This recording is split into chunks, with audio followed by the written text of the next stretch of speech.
Blockchain Show is a podcast that demystifies cryptocurrencies and distributed ledger technology.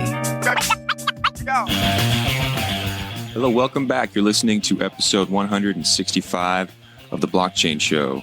Under lockdown, we're still coming to you from California to Chicago today. My guest today is Marc Grens, the co-founder and president of DigitalMint. Marc, welcome to the Blockchain Show. Thank you. I appreciate you having me on the show, Ethan. Yeah, thanks for being here with me today. I know we're able to do this over the internet, but I still appreciate you making the connection. We've been talking a lot about cryptocurrencies lately, the last several episodes, particularly how they can revolutionize people's lives. And maybe since people are under, going through different circumstances, kind of reevaluating how life in general will be afterwards, I was hoping maybe you could help kind of give us some uplifting news today. But before we get into it too much, tell us a little bit about yourself and how you came to be involved in this space. Yes, I spent most of my career in finance and the capital markets, working in the investment industry. So I spent about a dozen years in that, touching pretty much all industries around the globe. I was a research analyst for a small boutique investment bank, and I was an asset manager in 2008, which was a really interesting time, managing money and watching the rug get pulled out from every single industry and watching everything, all assets move to one.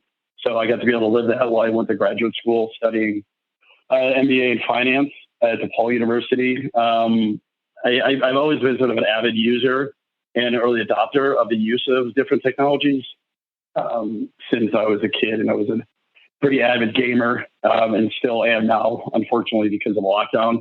I play more games than I could have ever imagined on all systems. But leading into the 2000s, I learned about Bitcoin.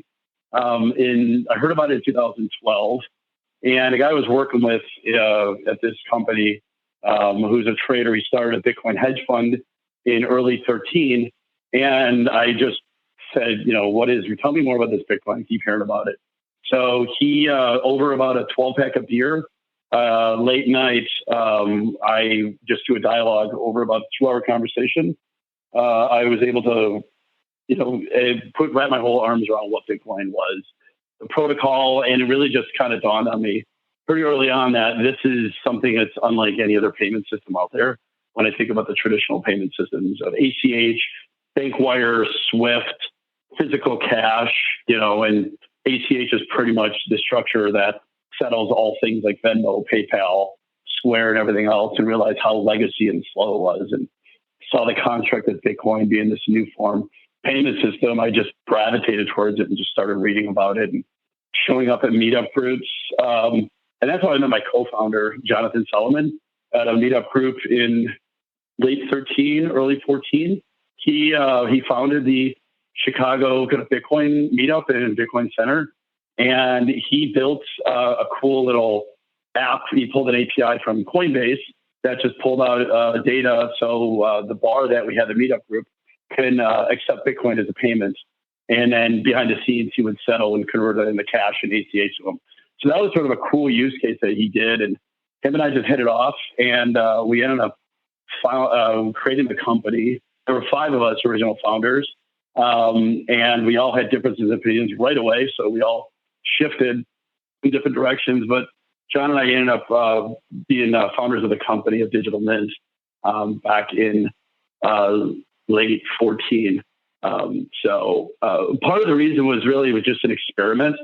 To be completely honest, we saw the Bitcoin ATMs as sort of an entry into the space. And we heard a lot about blockchain ideas. We heard a lot about new tokens that were coming out, and others trying to, tokenify, their business and a new way for those to raise capital. And it just coming from the investment industry, I just didn't really buy into that. And I didn't think that there was like a need for it.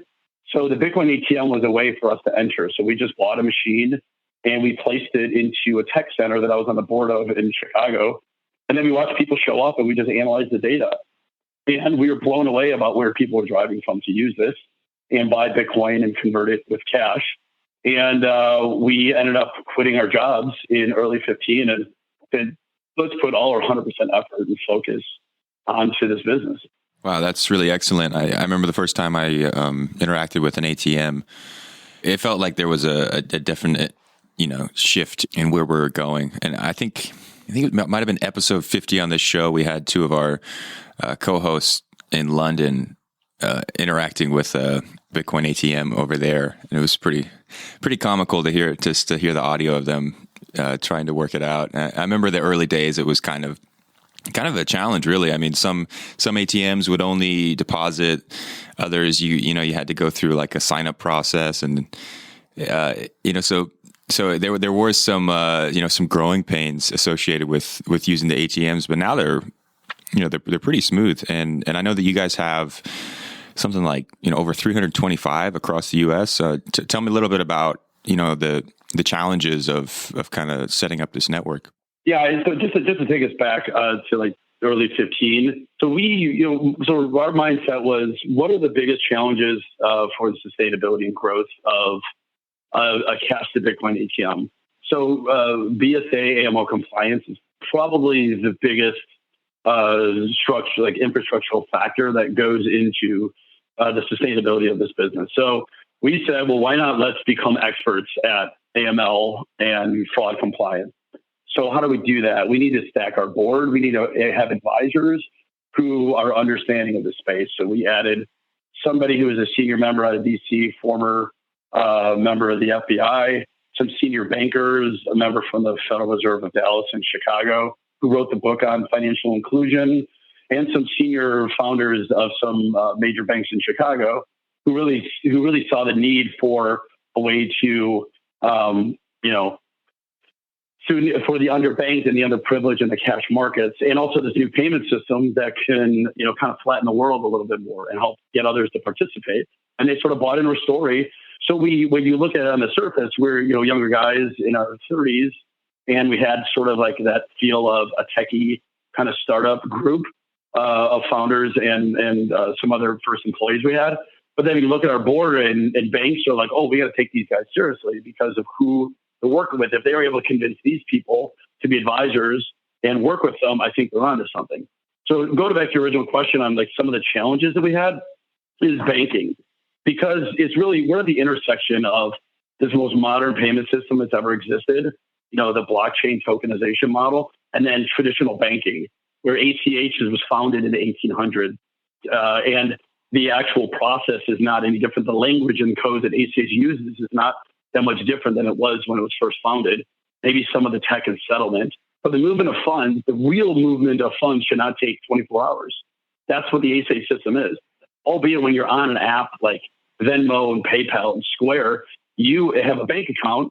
It's told you that you're moved funds and you have instant access to it for a premium. But in reality, the actual movement of it in their version of what's called the ACH blockchain, it's way clunkier, and it's 30 years behind the times, and they've had no incentive to push this and to update it, because they're sort of the hegemon of this space, or what Clayton Christensen would call them is the incumbents, and we're the disruptors. So they had no reason to innovate until something like this decentralized blockchain came out. So we realized in order to legitimize this space, we have to act more like the legacy industry. We have to build systems like the legacy industry. We have to add people who work in there. We have to have our lingo and our communication. So we spent a lot of time in 15 and 16 to build the infrastructure all around how do we collaborate with banks. Because the reality of a Bitcoin ATM company or cash to crypto, because I'll talk later about all the different sort of products that we have to convert cash into crypto, is that without the banking system and the armored carrier system of moving and logistics of money, and somebody to be able to vault that money, our business doesn't exist. So the only way to do that is we can't be defectors. We have to be collaborators within the existing system.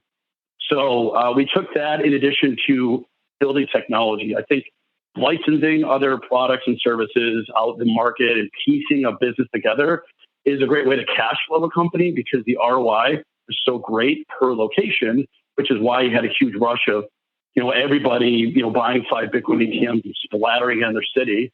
But the infrastructure is, we didn't think about it in a cash flow. We wanted to invest. So we hired great engineers. We found those who fit the culture, who understand what we're trying to build, and building products and building sustainability, building our own tools that help out banks understand our business even further, so then we can push on the data, get them to relax constraints for the sake of the industry, for them to want to bank companies and work with us more. And one thing we found out within the banking industry of things that we're building and our sort of mission control dashboard, we call it Bravo. This dashboard is providing more analytics speed and intricacies on KYC and information on the customers that banks, that a lot of regional banks don't even do or can't do. So we're getting some folks who are saying, hey, when can we license that for our services? How do we manage our high-risk customers and all that? So as we started hearing about that, and those have been the verbiage at 18 or 16, we realized that we're onto something. So as much as we're, an operator of cash to crypto, we also put ourselves in like the right tech category, if we're to be categorized, because of the things that we're automating, the data and information we're providing to banks and regulators through our software systems to make this industry more bankable. Could you just expand a little bit about what you just said? Some of the other information about users that banks wouldn't necessarily utilize. What was that called? The KYC, just know your customer. I think after 9/11, the realization that what funded all the terrorist groups, I think it's pretty common knowledge now, is using the banks, the international wire system, and ACH to be able to fund all these terrorist groups. So through sweeping, consensus within Congress, they all passed the U.S. Patriot Act. With that was something called KYC, know your customer. So there's a minimum amount of data that has to be collected that banks had to adhere to in 2001, and it's been expanded on. So this whole industry that's really boosted called, AML, anti-money laundering. So you have compliance experts and those who are studying, trends, data, and trying to figure out ways how are criminals abusing the system. As you probably know, Bitcoin was built on the black and dark markets. The early adopters from the beginning of 2009 and 10, 11, were just looking at this as a fascinating tool for those who love cryptography, or what called the cypherpunks. But then you started seeing the black markets adopted this and say, well, Bitcoin's kind of anonymous. We can use this tool to send funds instantly. Oh my God, it's just like cash. It's irreversible. I could send an on-chain transaction. And if I acquire this anonymously, no one can ever know that I'm behind this wallet. So the black markets adopted this. And that's where what really freaked out the banks. And you had the whole, the whole destruction of Silk Road and all the media, the arrest and, prosecution of Albrecht. And that really just got all the attention of what this is, and this thing can't slow down. So then all the bankers come and says, I don't want to have that. That's not touching my bank. No Bitcoin. Nobody's sending money to Coinbase. Nobody's sending it to Kraken, or Trade Hill and some of the other groups that were around then.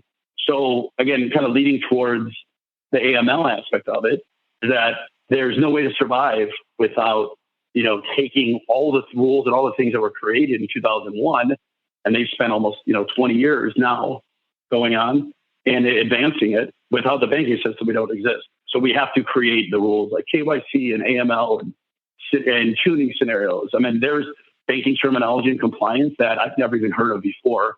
I mean, it all quantitatively makes sense, but when we hire folks from banks to help us build things, we're like, okay, well, that's how banks think, and that's how banks think. And I think the only way for our industry to survive is that we have to play within the existing constructs. Yeah, I can relate. It kind of reminds me of when, I was in school for audio engineering, and kind of it had already happened, but the transition to digital audio recording, all of the, the software like Pro Tools or, Apple's Logic, all of these, digital audio workstations or DAWs, they're modeled after the analog ancestors. So you look at the computer screen, you're seeing faders, you're seeing digital full-scale representations of volume units, with the VU meters. So, you kind of have to operate within the legacy. So I can totally understand some of the constraints and how you'd have to follow all of the your customer and anti-money laundering and all that. It kind of makes me wonder just where we're going in the future. Sometimes when I look at the audio programs, I wonder, in the future, is all of this going to go away? Are we going to have a new way to visualize how we deal with audio. And in cryptocurrencies and in blockchain, are we going to have a completely new financial system that doesn't eventually really have any trace of the, the kind of the archaic past, like you mentioned, ACH going back to the 1800s? Or is this all going to just kind of be baked in? It's kind of fun to speculate. Yeah, that's a really, I'm glad you went down that hole, because you start thinking about, like, look at the history of cryptocurrency companies that have defected. Charlie Shrem went to prison, Ross Ulbricht spending his life in prison and lost the appeal. And Trade Hill got shut down. And then you have other folks that I'm not going to name who are no longer in this country and have, warrants for their arrest by the FBI because they had a defected sort of attitude. And the end of the day is, I like to play game theory, in every scenario and think about, what is sort of my Nash equilibrium. And our Nash equilibrium is to collaborate. It is not to defect, because we're going to put ourselves at personal risk. We're going to put our business at risk. And other members of the supply chain that we work with are also legacy industries, like the armored carrier industry. If we're defectors, they're going to want to supply us because they're also under some certain federal rules and regulation in around AML as well. So if we're not playing by ball, we're not going to survive. And in extreme cases, there's criminal action to take. So our theory is that the only way that we can expand is because look how much money is invested, look how much control and power, even within Capitol Hill, from some of the major lobbyist groups. There are some of the CEOs and those who are major bankers. Look who runs the Treasury Secretary and former bankers and CEOs of the bulge bracket banks like Chase and Bank of America and such, and how much power they have. So to go against that industry, it would be very much a challenging. I mean, you may recall a couple of years ago, Jamie Dimon's stance was that Bitcoin is just monopoly money and it doesn't have any value. It's fake. The blockchain is fake, and he attacked it. And then 2 weeks later, he came back and says, "Oh, I'm sorry, I made a mistake. I take back what I said." But within those 2 weeks, when he made that comment, I can't tell you how many calls we got from investors, people who we were collaborating with, bankers that we were working with that were like, I don't know, should we still be working with you? If Jamie Dimon says that what you guys are selling is fake, are we supporting a business that is, selling false tokens? And so that ripple effect and that impact, of the rhetoric that major bankers have just shows the power. So we're to go against that. I mean, we probably wouldn't be having this conversation today had we not taken sort of the collaborative approach with them. So I guess in short, to answer your question, I think what we believe banks are going to do is start looking at cryptocurrencies as a new way to settle. But the problem is with like the Visas, the MasterCards, and like the processors that are all within dipping their hands in the pot. And every time money moves, whether it's through a credit card transaction at a physical point of sale, whether it's online settlement, whether it's just ACH, whether it's through FX, through, wires and settlement, the only way they're going to change is that they can figure out how to monetize it. And how do I make money? How do we replace our current income and create more efficiencies by settling on the Bitcoin blockchain, or use something like Ripple, or, some other system that comes in that can handle the capacity of all the amount of transactions that they have. So it's going to take a while. It may take 10 years from now before they really start implementing something, that is sustainable. And again, I know that's something that's Ripple and XRP, or Ripple is making some strong strides to replace the existing systems. But that's the only way, I think, for survival within the space, because banks and the whole infrastructure, the political will, are not going anywhere that I see anytime soon. Yeah, I think you're right there. I've actually been talking to someone from Ripple that wanted to come onto the show, and I wasn't sure if we should go down that road. What are your thoughts on Ripple? Do you think we should talk to them? It's interesting. I think it would be an interesting conversation to have them on the show. I think what they're going up against is going to be very challenging, because I think it takes critical mass and economies of scale to make a system like that work. And in addition to not just replacing SWIFT and settlement within the U.S. system, you have to then get others, the EU and Japan and all the other major financial powerhouses and settlement, to buy into the system too and show value and trust. I mean, because it's such a new concept, that the only way these new blockchain aspects work is that you have all the major stakeholders that have an incentive to buy into this. So I'm not saying it can't work. I just think they have a lot of work ahead of them and it's definitely a moonshot idea. I think you should have him on the show. I think you'll definitely get some interesting perspectives on how it's going, but I still think they have a long way to go. Yeah, that's pretty fair to say. Earlier when you were talking about Albright and just that whole scene of the Silk Road and how that got pretty much shut down, and really some dirty police work to take him down. I'm actually trying to get his mother on the podcast. We've been trying to do that for a couple months. Obviously, she wants to make sure that we have got integrity and all that. So we'll see where that goes. But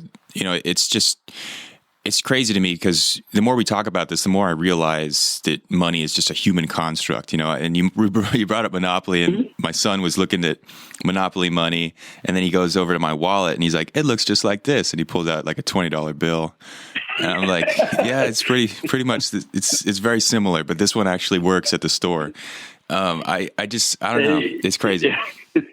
Yeah, you're absolutely right though. And that sort of lends me into something that just popped in my head was about why Bitcoin is working, and because of critical mass, because of perceived value, and the fact that those that are the first players and those who are legacy and the current infrastructure wants to accept Bitcoin as a payment, wants to offer the ability to sell Bitcoin and convert it into cash through our systems or any sort of like way of doing it. They think of Bitcoin. Once you start mentioning Litecoin, Ripple, Ethereum, Doge, and going down Tron, and all these other tokens, they start rolling their eyes. They're like, "Whoa, I barely understand Bitcoin. I don't want to go down the path with this." It's the most well-known, branded. Now, infrastructurally, it's far from the most perfect system out there because of a lot of its capacities, block sizes with like segment integration, maybe close to 2 megs, and average confirmation times of 10 minutes. So to be able to handle the capacity of all the Visa transactions it would have to scale 100x. And so ability to have that lightning speed it's not going to happen. But the thing what Bitcoin has over anybody else is the brand and the usage. So whenever, I think there's over 200,000 e-merchants that accept Bitcoin as a checkout and legitimate ones, not just sort of dark web and alpha bay actors, legitimate. And the reason they're pushing on that path is because it's got the brand awareness and the trust, and also there's exchanges. So if I get paid in Bitcoin, I can go and turn around and sell it in the open market and convert it back to my local fiat. So you have all these exchanges, and most of the volume is in BTC.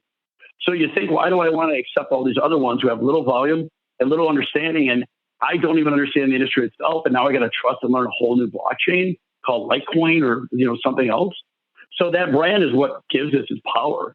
I mean, and there's a lot of work that's going on too with Blockstream building out, Lightning Network, where there's a lot of skeptics. The Lightning Network in itself, being a sidechain, needs to have enough critical mass of users to use that as a sidechain settlement to be able to expand the capacity of users. And that's going to take a long time too. And to get users and those incented parties to want to sustain, running transactions through that sidechain. So, I mean, Bitcoin, I still think has a long way to go. But I mean, from our business and the pulse, it was interesting that we focus more on the instant transaction. Because, someone could argue and say, what do you need a Bitcoin ATM for? All you're doing is like people who are off the grid and wanderers and drug dealers and terrorists are using it. That's sort of the first outside response, but that's absolutely not true at all. I mean, it's the power of the reason we have unanimously from our customers who go through a pretty rigorous onboarding process. They like the instantaneous nature of it because they're using it as a payment. They're incented on using a payment, or if they have bad or poor credit, or they have limits in their bank account of how much they can do. And a lot of payers say, I don't want to accept other things because I can't guarantee there's not going to be a chargeback. I mean, Bitcoin having all the same characteristics as physical cash. Once you do an on-chain transaction, and you have, call it 3 confirmations on the blockchain, there's no way to reverse that. That is impossible. And you need way more computing power than, all Bitcoin servers that are out there right now, and good luck with that. So the irreversibility nature of it is so powerful that people say, if I don't trust you and I don't want to have to trust you, pay me in Bitcoin. Pay me in these coins right now, and I need it right now. So cash is king when it comes to that, because you go to Coinbase, Gemini, Kraken, they're great exchanges to work with, but they're not designed for you to buy Bitcoin and instantly withdraw $5,000 worth. There'll be red flags all over the place. They're going to be concerned that there's a fake or fraud account through ACH, in the settlement system because of all the chargeback risk and way to work around the system. And there's folks who make $1 billion a year defrauding the ACH system. They're not going to release the coin. You may have a 5 to 10 day wait before you can pull it, or you have very low limits. So that's where, that's what we see is that the pulse is the instantaneous use and people buying it, not necessarily just for speculation, but they're using it to check out, at places or send to their friend or use it for remittance purposes. That's really the key about why we exist. And I think it was somewhat fascinating at first because, again, coming from a financial services industry, I never thought about these things. But, Chicago being a strong market because we have sort of diversified classes and income, and we have a decent sized, unfortunately underbanked population. That market has taken grasp of this. And the amount of stories and anecdotes we hear just shock us on a regular basis. I used to take customer support calls on a regular basis when it was just Jonathan and I running the business. And it was interesting to hear some sort of different anecdotes, leading up to today. So there's a lot of good stuff you just said there. Obviously, not every Bitcoin ATM is created the same. And I really wish I would have found one of yours back in I guess this would have been maybe before you guys had really started rolling them out. But, there was a time where I found myself laid off, broke, at a van full of kids. We were hungry.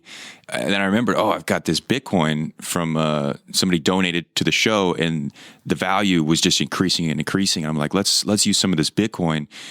And the gas station had a sign that said Bitcoin ATM. And me and my wife tried really hard. You had to set up an account, you had to verify, you had to do all these things. And then we found out it was a deposit only. So we're like, all right, let's just go home. We'll figure something else out. Yeah. Obviously, you guys have a really robust system inside. I'm really impressed just the idea of being able to withdraw money like that and just how powerful that is to help people. You could send money to anyone across the world in theory, and then take it out, use it in whatever venue you're in. Yeah, maybe just talk a little bit about the end user, how that experience is, and where someone might find one. Yeah. And so where you go, a lot of the Bitcoin ATMs and some of our competitors, I'd say there's probably really only 2 or 3 other competitors out there. Most of the industry just rents a plain vanilla white label solution from 1 or 2 companies. And they're just operators plopping these out there, banking the cash, holding crypto in a wallet. So the workflow itself from a customer standpoint, most of it's very similar. You're not going to really notice the difference. From our vantage point, we collect a U.S. identification of a customer that has to set up their account. It's just part of our compliance procedures and verification checks, ping our server, and we make automated response. And if we don't like if we don't get what we like, we have a team of specialists, and we have a compliance team that actually reaches out to the customer to request more information. We're working on systems to automate what information they need so they can log into a portal, update and provide documentation, and manage their entire account. So it looks almost like a bank account to give that kind of familiar feel for some folks to use it as everyday transaction. But at the point of sale, for our kiosk, it's very similar. You set up your account. Once you're approved, or your existing account, you just put in your phone number and your pre-created PIN. And then you provide your Bitcoin wallet address. You just scan it through a barcode scanner. And then at the end, you put your bills in. So we have multiple tiers depending upon how much somebody wants to buy at a time.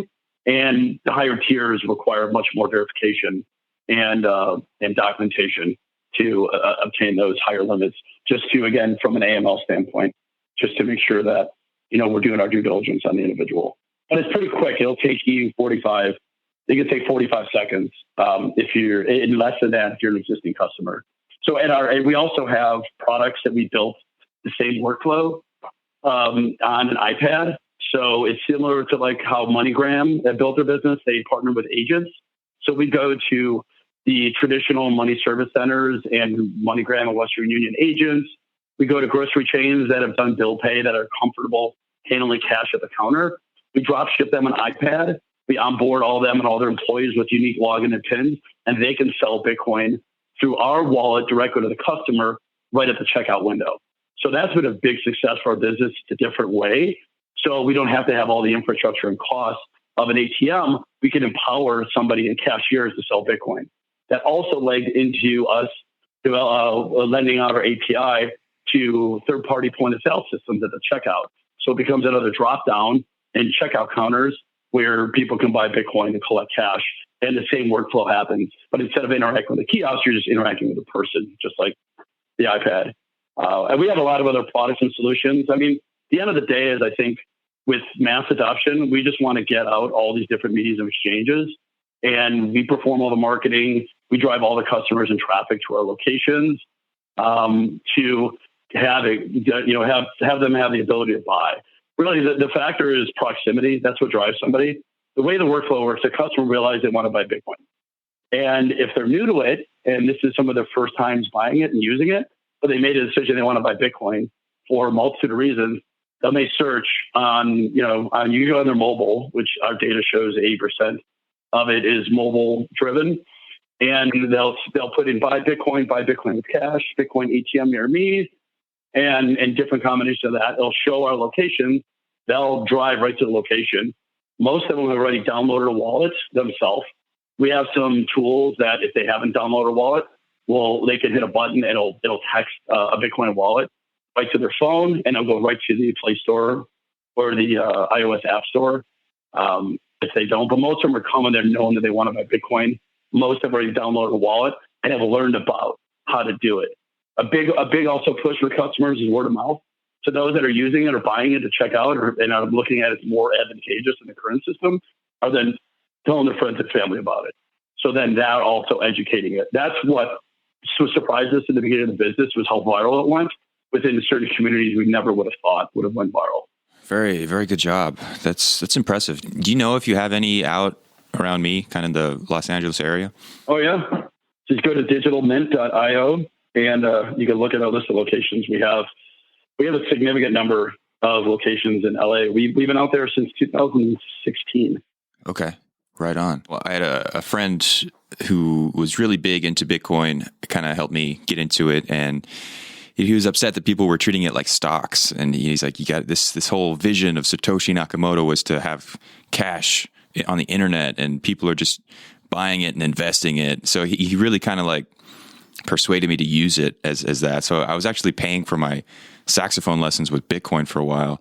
And then the price went up like, I don't know, hundreds of percentages. And then I ran out of my Bitcoin and then my teacher was really wealthy. And then my friend was actually just holding his Bitcoin forever. And he probably bought a house or something. I don't know. But it's really good to know that you guys have ATMs out there. And I guess my question was, if somebody wanted to go to the website, could they download an app or start the process, or what does it look like if they already have an existing wallet with maybe a different app or yeah, so they're a user, but now they want to start buying from us. Can they? So we're working on it. That's in the works right now, so we can increase the ability for someone to set up accounts and stage an entire transaction. So that's in the works. We'll be launching a mobile wallet to do that and a lot of multiple things. So then when they go up, they can stage a transaction and then they can just go up to what we call cash drop-off centers. They can drop off cash in a machine, into a smart safe, or drop it off behind the counter. And then that immediately releases the Bitcoin as soon as the cash has been processed. So we're working on a lot of that right now. But yeah, I want to address also is when you brought up sort of those jumping into it and speculation. Working in the capital markets for the amount of time I did, I was fascinated to see so many assets that had no value that would fluctuate and get attention and get traction from a multitude of this sort of momentous reasons. And I also think about sort of ties into Bitcoin, where those jumped into Bitcoin, because it hit some kind of tipping point, as Gladwell would say it, that drove the price. But I'm a fundamental guy. I like to think about fundamental, real, sustainable value. And, the question is, what is the true value of Bitcoin? How do you measure Bitcoin? How do you value the token? What is the price? Should it be? Should it be the price that was speculated in about 20,000 in the late 2017 when there was that, that FOMO period going out and Coinbase exploded, opening up, more accounts than, banks have ever dreamed of? And I was sitting at a Cubs a White Sox game it was in July of 2017, and we had really good seats and sitting right next to the wall, right behind, I think, the Cubs dugout. And I brought my nephew to like his first game, and the guy to my left had his like just 10-year-old son sitting in his lap, and they're just talking. He's teaching him about baseball, and I kept noticing the guy was grabbing his phone and he was looking at his Coinbase app. He kept looking at his balance, and I'm just being nosy. I'm peeking over and looking at his balance. I'm like, oh, cool. So then he looked at it again, and I said, sir, I don't mean to intrude on you and your son watching the game, but I noticed you own Bitcoin, and oh yeah, Bitcoin's great. And he seemed like he was kind of a wealthy, well put together gentleman in his 40s, and he's like, I love this thing and all the people in my company. I've been teaching others, and I love this thing. I've been in it a while. I'm like, oh, great. And he was just sort of setting the tone like he knows everything about Bitcoin. And I'm like, oh, cool. This guy seems like he's a savvy one. He's not just a talker. So then I challenged him and I said, well, what are your thoughts on what's happening, next month for the impending hard fork of Bitcoin Cash, and what Coinbase's stance was on it, on whether or not that they're going to honor these new tokens called Bitcoin Cash? Like, what are your thoughts on that? And he looks at me like with this weird look, like I'm like like an alien. He goes, what the hell is a hard fork? And so then I'm just like, okay. And then my first inclination, this guy doesn't know anything about crypto. He's not paying attention. And so I explained to him what sort of the concept of hard fork and a new hard chain is. He's like, do I get any of that? I go, well, that was my question. I go, you need to reach out to Coinbase. He's like, I guess I really don't know that much, but I made a ton of money and my friends made a lot of money. So the whole momentum aspect of everybody making money and sort of falsely propping up this asset like we had with real estate and we had with banks and all these bubbles, in the stock market, these people started looking at this as another opportunity, because what Coinbase does good at is they market to the common investor. Someone who goes to Charles Schwab or E-Trade or as a broker with Merrill Lynch is going to identify with Coinbase to make it easy for them to buy. So they really spawned this big speculative boom. But the reality is the value of Bitcoin at the time should not have been 20,000. There's no fundamental reason. The actual use case, the impact, the settlement system at the time shouldn't have been there. So people, then after it all collapsed, you had individuals say, well, Bitcoin's dead. Why it just dropped from 20,000 down to like 6,000. And even went farther than that. Like, it seems like Bitcoin's ran its course. And then we see how many times, somebody would write about Bitcoin dead. There's actually a website that I'll send you, post call, about the number of times that somebody said that Bitcoin was dead, and it just reports that into a timeline. It's somewhere well over 1,000 now. And it's sort of a mockery about those who produce false information. So, the short story is, Bitcoin has an intrinsic value, and all the speculators in pricing just looked at this as another asset. And then you had the ICOs that were the boom of 17. And most of these are just bankrupt. And quite frankly, I think a lot of them were scams and people who created a token that never had any value, had nothing they were ever going to build any kind of blockchain for anything. And it was sad because it really just slowed down the potential adoption of the existing infrastructure to look at this and say, I want to adopt this. They see this huge volatility. They see scams and trouble. They put their hands up and say, I'm not ready to dip into this quite yet. So, yeah. I like what you said there. It brings up two questions. In some instances, we're already in the Bitcoin halving. I guess I kind of want to get your thoughts on the subject, and after this, I want to kind of tie it into. I'll have another question about just our economy as a whole. Yeah, so I think I think it's really talking about sort of the hard coded nature of the Bitcoin protocol. That started from day one when it was 50 Bitcoin were released for every block reward, and then down to 6 and a quarter, and then now we're cutting it in half again. To the point where, like what does this mean for the coin? We're creating more scarcity of this. I think one of your someone on your podcast, I think last week, was sort of talking about deflation and the deflationary nature of Bitcoin, which was by design. And that's some of the issues that I think is being realized, because Now we're going to even have less coin in the market. And, I think we're maybe 70% down the mine shaft already of all the coins that's going to be in the market, albeit it trades to the eighth decimal point. So we'll have 21 quadrillion units of Bitcoin, and the value of each sort of Satoshi, 1 to 100 million of a coin is going to be nothing more than microeconomics of supply and demand and what the demand and use of this coin, and who knows what that can be. So the question of what, this halving is just another reminder for every 4 years that Bitcoin is scarce. I try not to think about the price. I try to avoid it. I try to think about the fundamental aspects of this and sort of the vision on what this is impacting and other infrastructures like the Lightning Network and the other systems, or maybe Bitcoin's not it. Maybe Bitcoin's seen its day. From our vantage point, I try not to get emotional with these. I try to look at this as just a protocol, like beta versus VHS. And, are there going to be one winner? I think there's going to be a very, very small number of winners. There's not a reason to have 500 blockchains and tokens that are being traded for different uses. It's not like the US has 100 different currencies. But I think this is just a reminder that this is scarce. It's not changing. You can't change the hard code of Bitcoin. That would take a lot. And that was sort of the genesis of why Bitcoin Cash even spawned. They said this thing's not scalable. Right now, because of the brand and the supply and use, I think this is just going to, I think it's more those hardcore, the community of Bitcoin are going to be thinking about this and paying attention to it. But I don't think it's going to have that much impact on the protocol.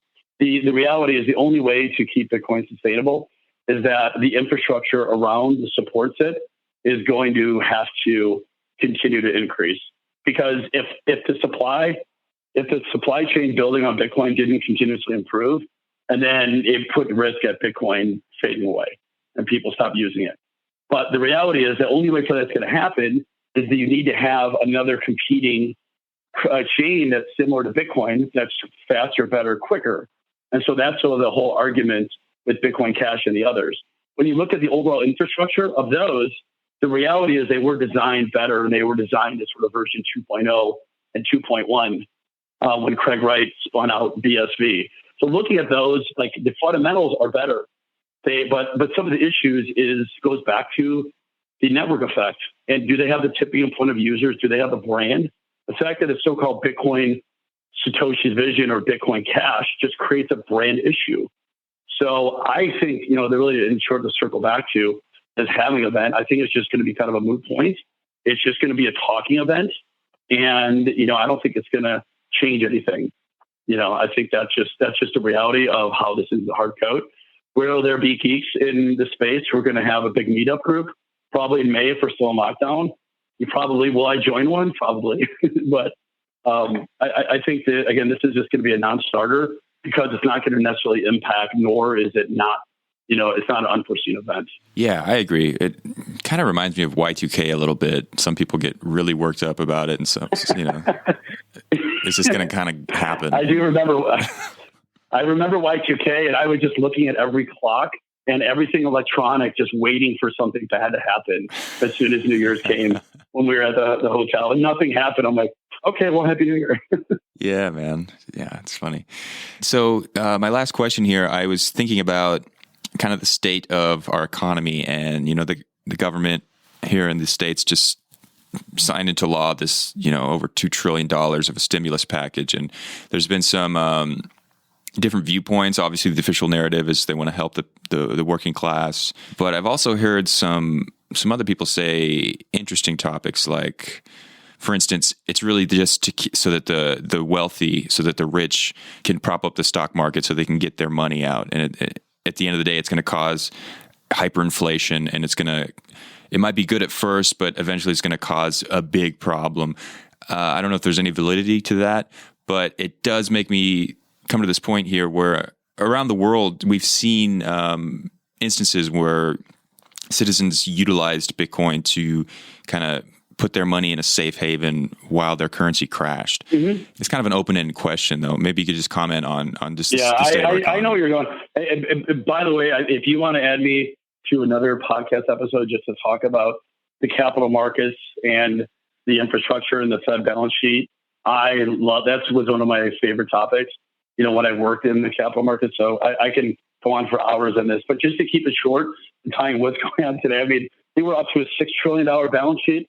Ultimate highs that they're breaking records in what the Federal Reserve from fiscal and monetary policy.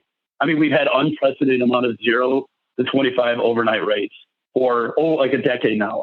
Everything we're doing is unprecedented. And all it has been doing in 2008 was bailing out the infrastructure. So the thing is like everything is too big to fail now. The whole system is the only way to dilute that. It's the only way to create the state, like to keep it going. The infrastructure is to keep diluting and diluting and diluting. So I believe you're absolutely right. I think we will have a time of hyperinflation. That is going to happen without a doubt. It's just a question of when it's going to happen. So when the market starts churning again and all this money starts going to use and put it in the hands, and this may take a year plus or maybe 2 years to go back to any sort of normalcy because of all the jobs lost and all these sort of non-essential luxury businesses where I think over 70% of our GDP is a function of consumer expenditures. And that's way more than any other country in the world. So we don't have sort of a balanced infrastructure. So this is killing the United States. So their response of all the stimulus, I'm not surprised at all. And it was, I don't think it was necessarily used to directly prop up where they all got together in a room, all the big bankers and top CEOs and S&P 500 companies says, hey, let's prop ourselves up for wealthy and hold my assets. I think that's just a culture of the United States. That's just the game we play in. We're such an extreme capitalist market.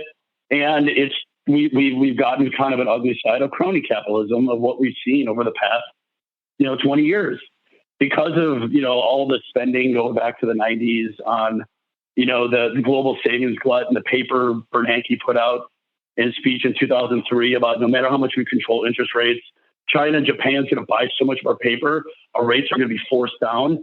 So you give all this money to these people, they build all these businesses, consumer expenditures go through the roof, and our infrastructure is built upon that. And now all that's changing. So the only way to keep that going is to dilute it. So it's sort of we're seeing the dark side of that. And tied to cronyism, the reality is that the lobbyist sort of power and the super PAC funds that are still legal and not being crammed down have more power. So big business and big industry has so much sway as what's being protected and covered more than small businesses. If you read right now, small businesses are getting absolutely creamed, and they're shutting down left and right, and they're all waiting in line to apply for this sort of CARES loan and these different types of loan subsidies.